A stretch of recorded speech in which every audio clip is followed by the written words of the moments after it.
Hi and welcome. In this video, I'm going to show you how to create and configure your Aweber. When you are in the landing page of Aweber, click on the menu option on the top right. And then click on Getting Started. When the page loads, you will see the free trial button. Click on it. You will be directed to this page. Select a plan to get started.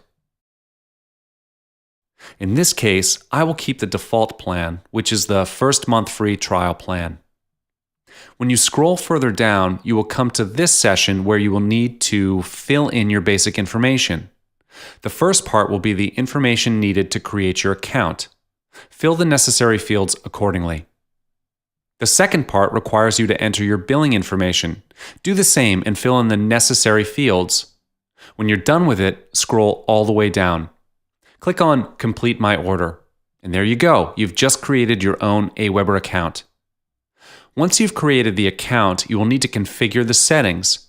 In this case, I'm going to sign in to my own account in order to show you the configuration. When you are in this page, hover over to the top right corner. Click on My Account. You will be directed to the Settings page. Some of the information may be filled because you've done it when you're creating the account. For your information, you can change your password in the security session.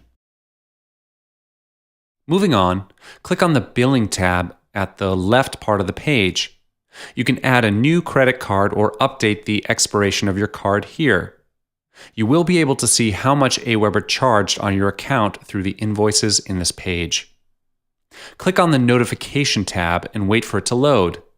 This is the place where you can change or add the emails in order for Aweber to send you notifications, such as system updates, billing invoices, and receipts. And that's all there is to it. Thanks for watching.